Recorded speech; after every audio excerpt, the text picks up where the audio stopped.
Aujourd'hui, nous allons parler des 10 signes qui indiquent que votre entreprise est un mauvais business. Je suis sûr que beaucoup d'entre vous ont déjà vécu cette expérience, moi y compris. Alors, je suis là pour vous aider à éviter ces erreurs et à atteindre le succès. C'est parti. Bienvenue sur Esprit Libre, l'endroit où les futurs millionnaires viennent s'inspirer. Étape 1, manque d'un plan d'affaires clair. Le premier signe que vous avez un mauvais business est le manque d'un plan d'affaires clair. Il est important de savoir où vous voulez aller et comment vous allez y arriver. Si vous ne savez pas comment vous allez faire de l'argent ou si vous n'avez pas de stratégie de marketing en place, vous êtes déjà sur la mauvaise voie. Vous devez être en mesure de répondre à des questions comme « Qui sont vos clients ? Quels sont leurs besoins ? Comment votre entreprise va-t-elle les satisfaire ?» Si vous ne pouvez pas répondre à ces questions, il est temps de vous asseoir et de travailler sur votre plan d'affaires. Mais si vous préférez naviguer à l'aveugle, alors allez-y. Après tout, les meilleures aventures commencent souvent sans carte. Étape 2, un produit ou un service non demandé.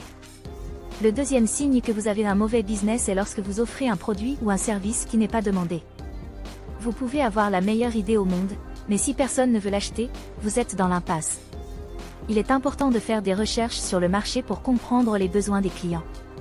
Vous devez savoir si votre produit ou service est une nécessité ou un désir.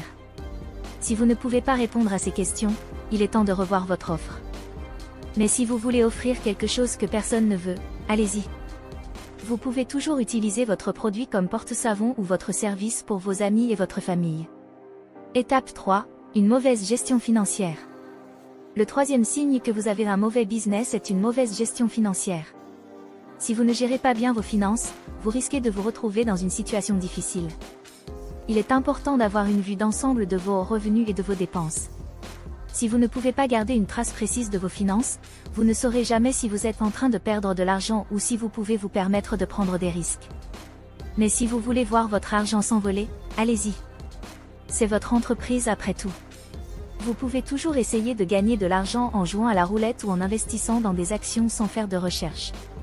Qui sait, peut-être que vous serez chanceux. Étape 4, manque d'une vision à long terme. Le quatrième signe que vous avez un mauvais business est le manque d'une vision à long terme. Si vous ne savez pas où vous voulez être dans 5, 10 ou même 20 ans, vous risquez de ne jamais y arriver. Il est important d'avoir une vision à long terme pour guider vos décisions d'affaires. Vous devez avoir une idée claire de ce que vous voulez accomplir et comment vous allez y arriver. Si vous ne pouvez pas voir au-delà de la semaine prochaine, il est temps de revoir votre plan. Mais si vous préférez vivre au jour le jour, allez-y. Qui a besoin de stabilité et de sécurité de toute façon ? Vous pouvez toujours essayer de vivre en vendant des objets que vous trouvez dans les poubelles ou en dormant sur des bancs publics. C'est une aventure, non ? Étape 5, une culture d'entreprise toxique. Le cinquième signe que vous avez un mauvais business est une culture d'entreprise toxique.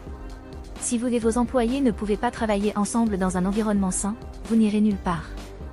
Il est important de créer une culture d'entreprise positive où les employés se sentent valorisés et respectés.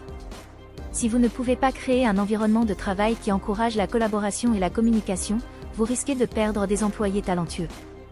Mais si vous voulez être le seul à travailler dans votre entreprise, allez-y. Après tout, qui a besoin d'amis et de collègues de toute façon ? Vous pouvez toujours discuter avec votre plante de bureau ou avoir une réunion avec votre chat. Ça marche aussi. Étape 6, manque de diversité. Le sixième signe que vous avez un mauvais business est le manque de diversité. Si votre entreprise n'est composée que de personnes qui se ressemblent, vous risquez de manquer de perspectives différentes et de ne pas être en mesure de répondre aux besoins d'un marché diversifié. Il est important d'avoir une équipe diversifiée qui comprend des personnes de différentes cultures, races, âges, sexes, orientations sexuelles, etc. Cela permet d'élargir les perspectives et de mieux comprendre les besoins et les attentes des clients. Mais si vous voulez être entouré de personnes qui pensent et agissent comme vous, allez-y. Vous pouvez toujours lancer une entreprise pour votre propre plaisir et ne pas vous soucier de satisfaire les autres. Étape 7, une mauvaise communication.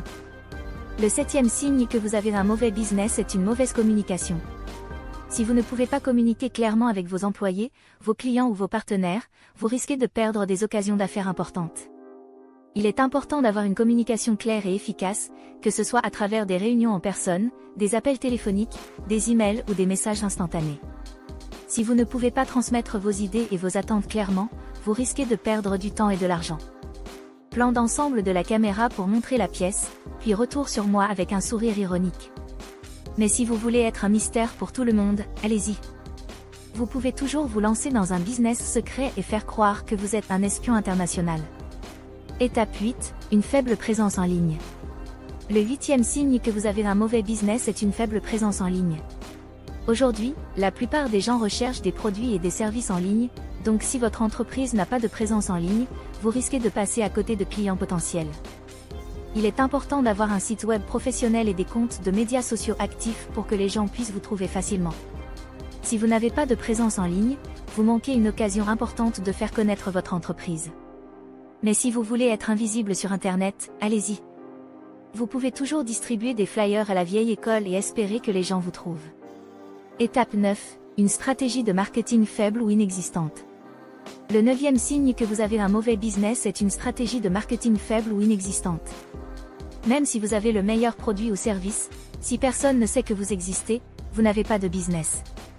Il est important d'avoir une stratégie de marketing solide pour attirer l'attention des clients potentiels et les convaincre de choisir votre entreprise.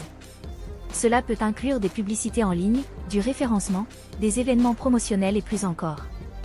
Mais si vous ne voulez pas que quiconque sache que vous êtes en affaires, allez-y. Vous pouvez garder votre entreprise comme un petit secret bien gardé. Étape 10, ignorez les commentaires et les retours des clients. Le 10e et dernier signe que vous avez un mauvais business est lorsque vous ignorez les commentaires et les retours des clients. Vos clients sont la raison pour laquelle votre entreprise existe, et leur avis est essentiel pour votre succès. Il est important de prendre en compte les commentaires et les retours des clients pour améliorer votre produit ou service. Si vous ne faites pas attention à ce qu'ils disent, vous risquez de perdre leur confiance et leur fidélité. Mais si vous voulez être le seul à décider de tout, allez-y. Après tout, qui a besoin de clients satisfaits et fidèles de nos jours? Et voilà, les 10 signes que vous avez un mauvais business.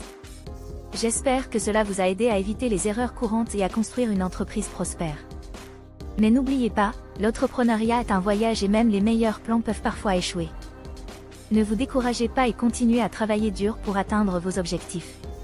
Et si vous avez des histoires de business qui ont mal tourné, n'hésitez pas à les partager dans les commentaires. Nous pouvons tous apprendre de nos erreurs. Merci d'avoir regardé, à bientôt pour la prochaine vidéo.